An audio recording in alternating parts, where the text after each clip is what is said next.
दोस्तों, once again welcome back to master science tutorial. मैं हूं आपका होस्ट एंड दोस्त मिर्जा खुदैर और आज हम फिर से ग्रामर के कुछ न्यू सेशंस को डिस्कस करने वाले हैं। ठीक है, सो आप लोग थोड़ा सा फोकस करिएगा और लेक्चर को देखते रहिएगा एंड तक। और आज का जो टॉपिक है वो बहुत ही ज़्यादा इंपॉर्टेंट है, पॉइंट ऑफ व्यू से, आपके बोर्ड पॉइंट ऑफ व्यू से बहुत इंपॉर्टेंट है और 9th और 8th स्टैंडर्ड के हिसाब से भी। ये क्वेश्चन आपको एग्जाम में 2 मार्क्स का पूछा जाता है कि आपको आइडेंटिफाई करना होता है कि वर्ब का टाइप कौन सा है। ठीक है, वर्ब के 2 टाइप होते हैं, एक होता है फाइनाइट और एक होता है नॉन फाइनाइट। सो आज इसमें आपको थोड़ी सी क्लैरिटी मैं दूंगा, आप बोर्ड पे थोड़ा सा फोकस करिएगा, एग्जांपल्स दूंगा and then end of the video मैं आपको यहाँ पे लिंक में, कमेंट बॉक्स में या फिर जो भी रहेगा वहां पे आपके जो भी क्वेश्चंस रहेंगे उसको आंसर्स को रिप्लाई कर पाऊंगा। ठीक है, सो आप लोग देखते रहिए एंड तक और आपको क्लैरिटी आ जाएगी। ठीक है, सो वर्ब आप सबने सुना रहेगा इसके पहले कि वर्ब के आपके कितने 2 टाइप होते हैं। एक होता है आपका फाइनाइट वर्ब, एक आपका फाइनाइट वर्ब होता है एंड दूसरा होता है आपका नॉन फाइनाइट। ठीक है, कितने टाइप के वर्ब होते हैं? Finite and non finite. जो फाइनाइट होता है वो क्या होता है? According to it changes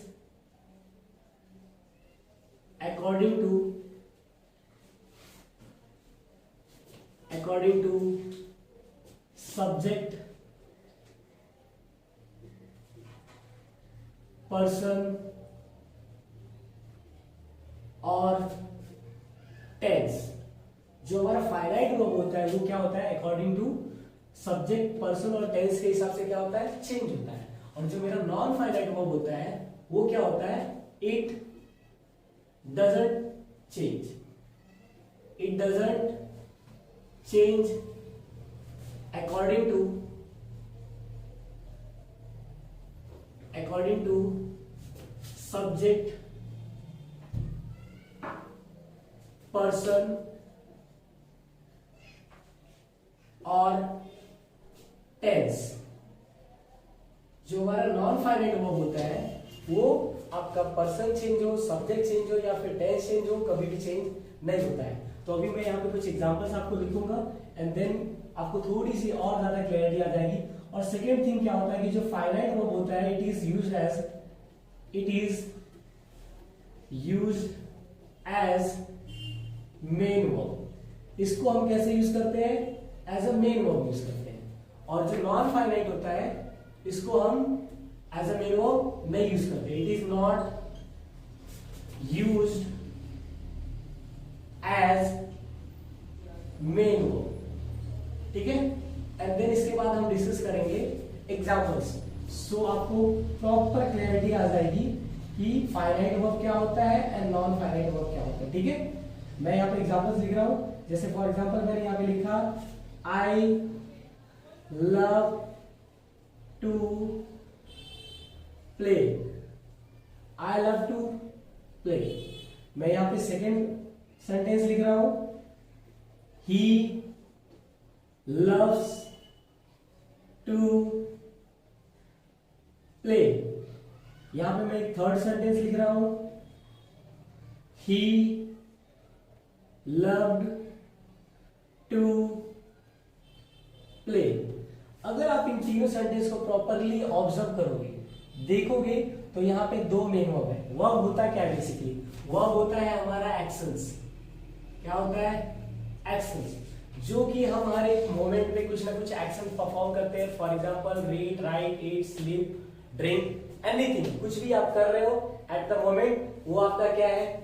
verb है। ठीक है, सो यहाँ पे अगर आप देखोगे तो 2 टाइप के वर्ब है, 2 वर्ब अवेलेबल है आपके तीनों सेंटेंस में। Love play, love play, love play. हर एक सेंटेंस में 2 वर्ब अवेलेबल है। इसमें से एक फाइनाइट है और एक नॉन फाइनाइट। फाइनाइट क्या होता है? It changes according to subject, person और टेंस।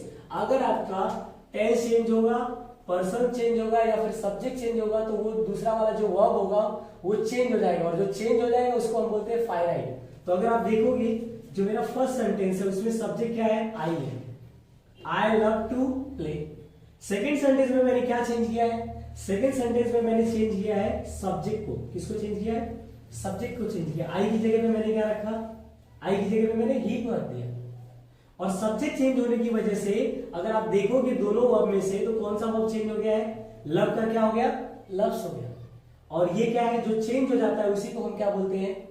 फाइनाइट बोलते हैं। और जो चेंज नहीं हुआ उसको हम क्या बोलते हैं? Non finite. तो ये मेरा कौन सा वर्ब है? Non finite. ये कौन सा वर्ब है मेरा? Non finite. And this one is finite, this one is finite. अब थर्ड सेंटेंस अगर आप ऑब्जर्व करोगे, सेकेंड एंड थर्ड, तो आप देखोगे कि सब्जेक्ट चेंज नहीं हुआ है। This is your subject, subject change नहीं हुआ, बट चेंज क्या हो गया? टेंस चेंज हो गया। अभी यहाँ पे ये सिंपल प्रेजेंट में था और अब यहाँ पे क्या हो गया? ये सिंपल पास्ट में हो गया। और जैसे सिंपल पास्ट हुआ वर्ब क्या हो गई? चेंज हो गई। बट अभी भी जो आपका नॉन फाइनाइट वाला था, जो नॉन फाइनाइट क्या होता है? It does not change according to subject, person और टेंस। इसमें आपका सब्जेक्ट चेंज हो, पर्सन चेंज हो या फिर आपका टेंस चेंज हो, इसमें कुछ भी चेंज होने वाला नहीं है। तो अभी भी आपको आपका यहाँ पे सब्जेक्ट चेंज हुआ था बट टेंस चेंज हुआ, फिर भी इसके ऊपर कोई भी इफेक्ट आया नहीं है। अगेन ये क्या है मेरा? कौन सा वर्ब है? Non finite. और ये क्या है मेरा? फाइनाइट वर्ब है। ठीक है, सो आपको थोड़ी सी क्लैरिटी आई कि फाइनाइट वर्ब क्या होता है, नॉन फाइनाइट वर्ब क्या होता है। इसके बाद हम डिस्कस करेंगे कि नॉन फाइनाइट वर्ब के कौन कौन से टाइप्स होते हैं जो हमको एग्जाम्स में स्पेशली पूछे जाते हैं। फॉर एग्जांपल उसमें 3 टाइप होते हैं आपको। एक होता है आपका infinitive, gerund and participle. So अभी हम थोड़ी देर में इसको भी डिस्कस करेंगे। Okay guys, so keep watching.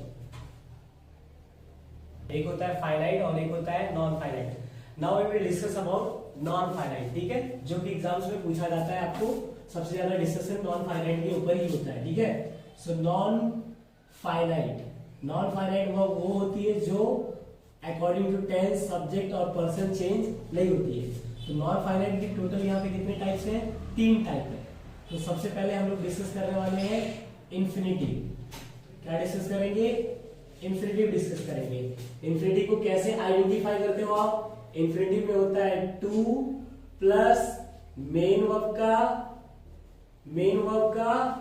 First form, main verb का फर्स्ट फॉर्म। अगर ऐसा कुछ दिखता है तो आपका क्या हो जाता है? वो इंफिनिटिव हो जाता है। फॉर एग्जाम्पल, अब मैं यहाँ पे एग्जाम्पल लिखूंगा जैसे मैंने अभी यहाँ पे लिखा हुआ था ऑलरेडी, जैसे आई लाइक टू प्ले। अब यहाँ पे ये जो टू प्ले है ये क्या है मेरा? यहाँ पे दो वर्ब है, एक फाइनाइट और एक नॉन फाइनाइट। फाइनाइट कौन सी है मेरी? लाइक। और टू प्ले क्या है मेरा? नॉन फाइनाइट है। और ये टू प्ले मेरा कौन से टाइप है? नॉन फाइनाइट का कौन सा टाइप है? इन्फिनिटिव है। क्या है ये? इन्फिनिटिव है। सेकेंड एग्जांपल एक और ले लेते हैं। He loves to go Mumbai. ठीक है, अगेन इसमें आपका 2 वर्ब है, एक फाइनाइट और एक नॉन फाइनाइट। नॉन फाइनाइट में कौन सा टाइप है? ये इन्फिनिटिव। तो लिखा हुआ है कि इन्फिनिटिव कैसे आइडेंटिफाई करना है? 2 प्लस मेन वर्ब का first form, 2 plus main verb का फर्स्ट फॉर्म। तो to play, to go, to eat, to like, to drink, to sing, ये सब क्या होगा मेरा? इन्फिनिटिव होगा। कौन सा टाइप होगा? इन्फिनिटिव। और इन्फिनिटिव में एक आता है दूसरा टाइप भी, बेयर इन्फिनिटिव। क्या आता है? Bare infinitive. बेयर इन्फिनिटिव में टू होता नहीं है।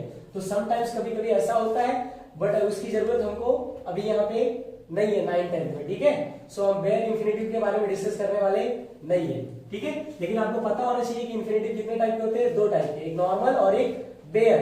बेयर में 2 प्लस मेन वर्ब का फर्स्ट फॉर्म नहीं आता, उसमें डायरेक्टली क्या आता है? मेन वर्ब का फर्स्ट फॉर्म आता है। ठीक है, एंड नाउ और नॉन फाइनाइट के कितने टाइप है? 3। तो एक तो हमने डिस्कस कर लिया, and now we will move for second one. So अब हम डिस्कस करने वाले हैं जेरेंड के बारे में। ठीक है, सेकेंड टाइप हमारा है जेरेंड। इसको बोलते हैं हम लोग वर्बल नाउन। क्या बोलते हैं? वर्बल नाउन, वर्बल नाउन बोलते हैं। ठीक है, इसको आइडेंटिफाई कैसे कर रहे हैं? आइडेंटिफाई करने के लिए सिंपल रूल है, मेन वर्ब का कौन सा फॉर्म होगा? Main verb first form plus ING. ठीक है, अगर ऐसा कहीं भी दिख गया तो आपको ये थोड़ा सा आपको यहाँ पे कंफ्यूजन होगा जेरेंड में और प्रेजेंट पार्टिसिपल में। ठीक है, तो वो जब प्रेजेंट पार्टिसिपल डिस्कस करेंगे तब मैं थोड़ा सा और आपको बताऊंगा क्योंकि इन दोनों की जो आइडेंटिटी है वो क्या होगी, सेम होती है। जेरेंड का भी आपको मेन वर्ब का फर्स्ट फॉर्म प्लस आईएनजी होता है, और जो इसके बाद हम पार्टिसिपल डिस्कस करने वाले हैं उसका भी क्या होता है, फर्स्ट फॉर्म प्लस आईएनजी। तो सबसे पहले हम जेरेंड देख लेते हैं। जेरेंड में कैसा रहेगा, वर्बल नाउन होगा, ठीक है। जैसे रनिंग इज माय हॉबी। अब यहां पे ये रनिंग क्या है मेरा, रनिंग कैसे वर्क कर रहा है, एज अ नाउन वर्क कर रहा है। जब एज अ सब्जेक्ट वर्क करने लगेगा तो वो क्या है मेरा, जेरेंड है। मेन वर्ब का first form plus ING, main verb का फर्स्ट फॉर्म प्लस आईएनजी, तो ये क्या बन गया आपका, जेरेंड बन गया। एक और एग्जांपल लेते हैं जेरेंड का।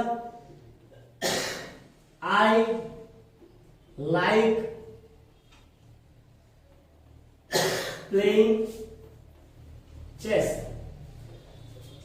अगर आप यहां पे देखोगे तो अगेन आपको कितने वर्ब मिल रहे हैं, दो। एक कौन सा है, लाइक, और दूसरा कौन सा है, प्लेइंग। तो लाइक आपका क्या है, फाइनाइट वाला है।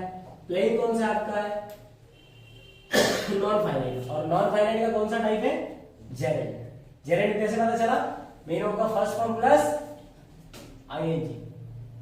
इंफिनिटिव कैसे पता चला, टू प्लस मेन वर्ब का फर्स्ट फॉर्म। एग्जाम में क्वेश्चन पूछेगा कि नॉन फाइनाइट का टाइप बताओ, इसका टाइप बताओ नॉन फाइनाइट का।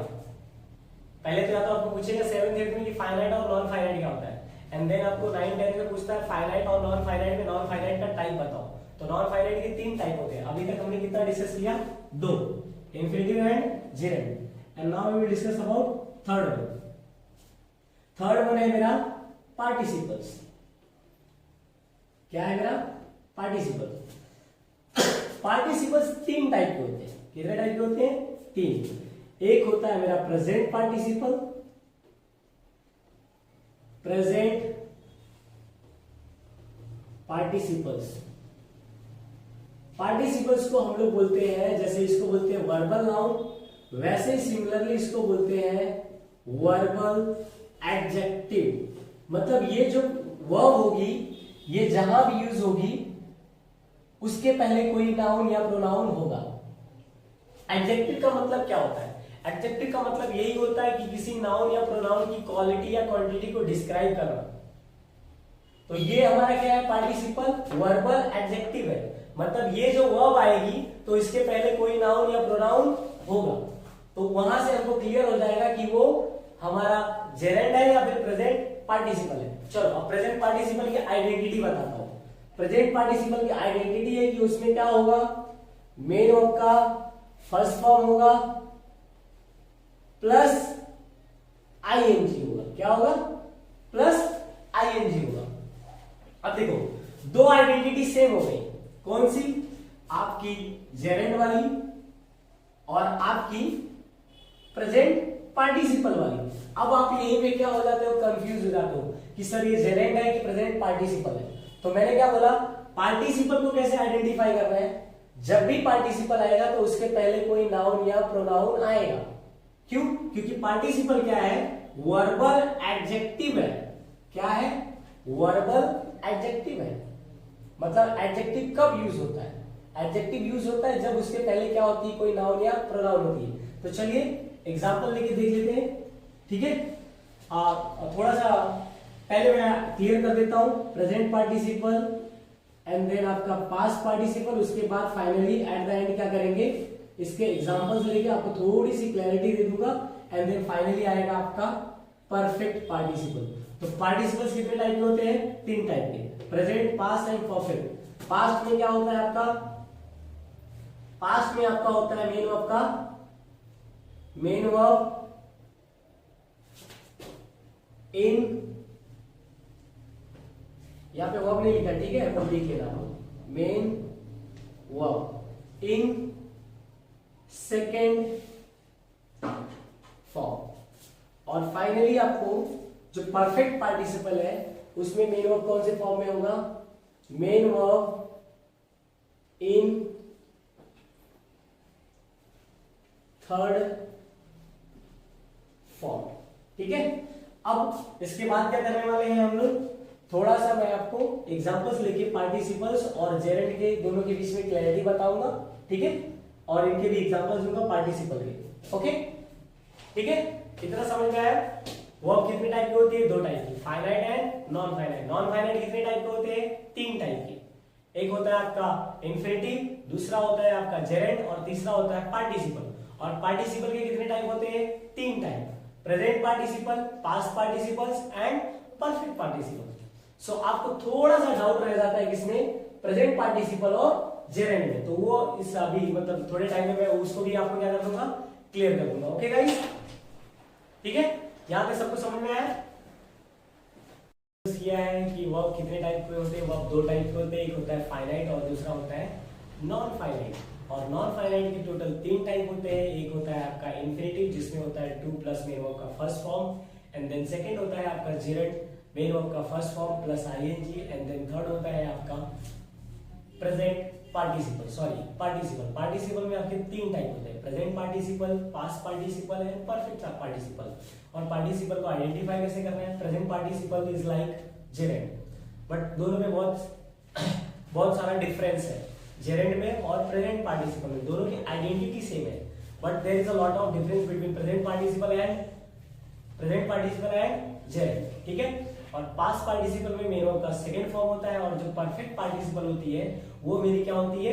मेन वर्ब का थर्ड फॉर्म होता है। और जो परफेक्ट पार्टिसिपल होती है वो मोस्टली यूज होती है आपके पैसिव वॉइस में, ठीक है। जो भी पैसिव वॉइस होगा और वहां पे जो मेन वर्ब अवेलेबल होगी that is your perfect participle.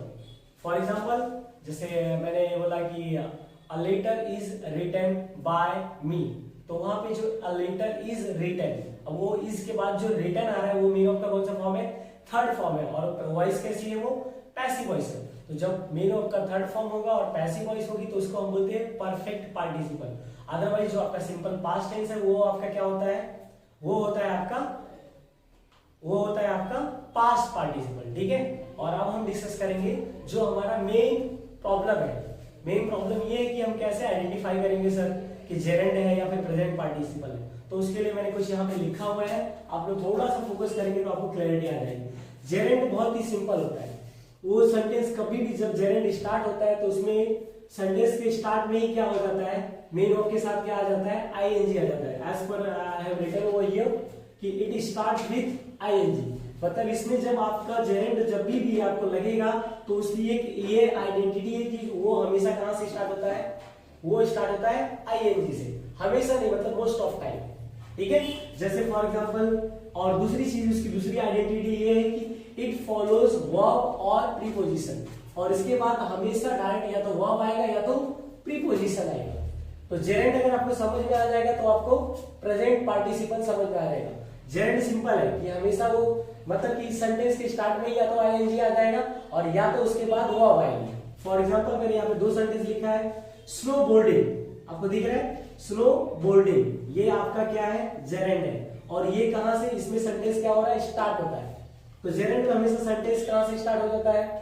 मतलब जेरेंड जो होता है वो सेंटेंस के स्टार्टिंग में ही आ जाता है मोस्ट ऑफ टाइम। ऐसा कंपल्सरी नहीं, बट मोस्ट ऑफ टाइम क्या होता है कि जो जेरेंड होता है, मतलब अगर सेंटेंस के स्टार्ट में आ गया तो वो आपका क्या है? जेरेंड है, ठीक है। स्नो बोर्डिंग इज फन, अब देखो पहले लिखा है स्टार्ट विथ आईएनजी, जेरेंड कहां से स्टार्ट होता है? आईएनजी से स्टार्ट होता है। इट फॉलोज वर्ब, अब ये किसको फॉलो कर रहा है? वर्ब को फॉलो कर रहा है। मतलब जेरेंड के बाद डायरेक्टली क्या आएगा? वर्ब आएगा और प्रीपोजिशन। अगर आप सेकंड सेंटेंस देखोगे तो इसमें देखो क्या लिखा हुआ है? An exciting time was. Again ये क्या हो रहा है आपका? ये क्या है? एन एक्साइटिंग क्या है? ये एक्साइटिंग आपका जेरेंड है, ठीक है। और उसके डायरेक्टली बाद क्या आ गया आपका? वर्ब आ गया। तो ये क्या लिख रहा है? It start with ING. दोनों में देखोगे तो किससे स्टार्ट हुआ है? आईएनजी से स्टार्ट हुआ है। एंड इट फॉलोज वर्ब, इसके बाद क्या आ रहा है आपका? वर्ब आ रहा है, ठीक है। अब अगर आप बात करोगे प्रेजेंट पार्टिसिपल की, तो प्रेजेंट पार्टिसिपल क्या है? वर्बल एडजेक्टिव है, और जेरेंड क्या है आपका? वर्बल नाउन है। तो नाउन हमेशा क्या होता है? Noun is the name of a person, place और थिंग। और जो हमारा प्रेजेंट पार्टिसिपल होता है वो क्या है? वर्बल एडजेक्टिव है। तो ये काम करेगा एज अ एडजेक्टिव, और एडजेक्टिव के लिए ऑलरेडी मैंने बता दिया है आपको कि वहां पे क्या होगा आपका? नाउन या प्रोनाउन होगा जिसके बाद वो वर्ब आएगी, ठीक है। देखते हैं, he was snow boarding yesterday. अब देखो यहाँ पे किसके बारे में बात कर रहे हैं, किसके बारे में बात कर रहे हैं, he was snow boarding yesterday. अब वो यहाँ पे ये जो नाउन है, यहाँ पे ये जो यहाँ पे जो ये प्रोनाउन है, उसके लिए क्या कर रहा है, काम कर रहा है। और again the roller coaster is exciting, तो ये रोलर कोस्टर क्या है आपका, नाउन है, और ये नाउन के लिए कौन काम कर रहा है, एक्साइटिंग। तो ये क्या हो गया आपका प्रेजेंट पार्टिसिपल, ठीक है, और ये क्या हो गया आपका प्रेजेंट पार्टिसिपल। तो जेरेंड और प्रेजेंट पार्टिसिपल में इतना ही डिफरेंस है कि जो जेरेंड होता है वो सेंटेंस के स्टार्ट में आता है और उसके डायरेक्ट बाद वो वर्क करता है एज अ नाउन। कैसे वर्क करता है, एज अ नाउन। और जो पार्टिसिपल होती है वो वर्क करती है एज अ एडजेक्टिव। एडजेक्टिव मतलब वो किसी नाउन या प्रोनाउन की क्या बताएगी, क्वालिटी या क्वांटिटी को, ठीक है। तो यहाँ पे ये नाउन की क्या बता रहा है, क्वालिटी या क्वांटिटी को बता रहा है, ठीक है, मतलब इसको डिस्क्राइब कर रहा है। ही वॉज स्नो बोर्डिंग, और यहाँ पे the roller coaster is exciting, मतलब इसकी क्वालिटी को बता रहा है कि मुझे बहुत इंजॉय हुआ, एक्साइटिंग था, ठीक है। सो गाइज आई होप कि आपको समझ में आ गया रहेगा। अगर आपको वीडियो अच्छा लगा तो please do like, share and subscribe and keep watching, keep writing and keep shining with Marshal today. Have a great day, thank you so much everyone. फिर मिलेंगे एक छोटे से ब्रेक के बाद। ओके गाइज, तब तक के लिए दुआ में याद रखना।